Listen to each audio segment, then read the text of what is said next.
tragic events of 9/11 shook the world, especially for American Muslims. In the aftermath, American Muslims were placed under a microscope of suspicion. ISNA, as the largest and oldest Islamic organization in North America, took the lead in creating a presence in Washington, D.C. ISNA's Office for Interfaith and Community Alliances opened its doors in the prestigious United Methodist Building. ISNA partnered with the Union of Reform Judaism to create the book Children of Abraham and the Twining Initiative. ISNA and the National Council of Churches launched the National Muslim Christian Initiative in 2008. The first ever National Baptist Muslim Dialogue was held with 100 Baptist and Muslim leaders. We are so glad to see this national form of dialogue. We also will be following up with the publication of the papers that have been presented so that they will be available both to Baptist and Muslim as well as to scholars of other religious traditions.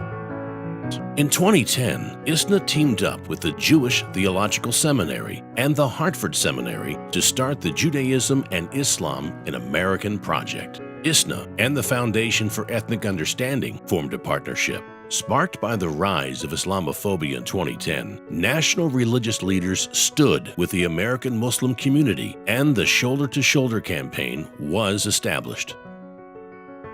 The United States Conference of Catholic Bishops convened an interfaith intergenerational dialogue called Generations of Faith for Catholics, Protestants, Muslims, Jews, Sikhs, and Hindus.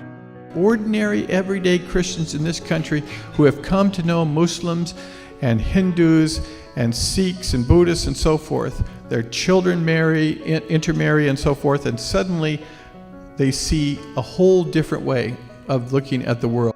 ISNA gathers Muslim scholars from all over the world for an international conference on citizenship and the rights of minorities in Muslim-majority countries. It is ISNA that initiated the idea of protecting religious minorities in the majority Muslim countries, that be holding conferences from Georgetown to Mauritania to Tunisia, and then the last one being Morocco, to have Muslim scholars to stand together and produce a document to protect the religious minority. ISNA's relationship with ABC helped bring former President Jimmy Carter to the 51st ISNA Convention. ISNA hosted an interfaith and government forum in Washington, D.C. Why people came to this country 200 years ago and why they still come to it today is their religious freedom. And we would cease to be Americans if we did not defend religious freedom for all. It's hard to talk about religion at this point and not talk about some of the problems that we are experiencing in race relations and law enforcement, because surely the faith community has some role to play in what's going on. When the Pope visited the United States in 2015, ISNA worked with the Vatican to help plan his visit. ISNA National Director Dr. Sayed Said inaugurated the Grand Mosque of Russia and pleaded to the Russian Prime Minister, Mr. Putin, to help stop the Syrian crisis.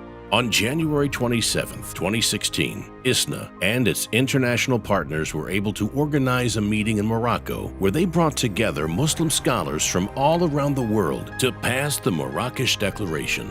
This declaration celebrated the Medina Charter and re-emphasized the protection and empowering of non-Muslims in Muslim-majority communities. Today, the interfaith communities who are engaging with ISNA for decades, as I have said, today they are delighted to promote the Marrakesh Declaration as a tool to tell the Christian communities and the Jewish communities in the United States that is what the Muslim American community can do for you.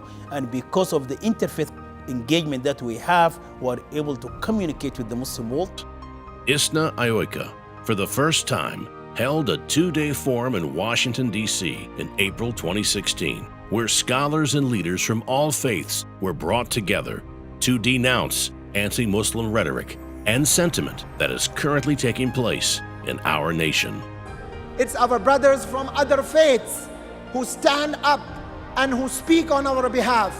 And one such beautiful example is the example of the Shoulder to Shoulder campaign that represents 31 different denominations who has stood up and stood with us as a rock, supporting the rights of the Muslim community in America. And this was only possible because of the long relationship, the bridges that we were able to build with our fellow Americans of other faith. On the national level, Islamic Society of North America took this as one of our priorities, to build bridges with other people of other faiths, to create that understanding and mutual respect.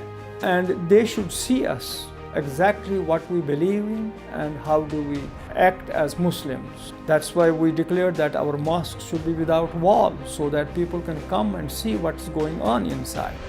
And that has actually built mutual trust and credibility.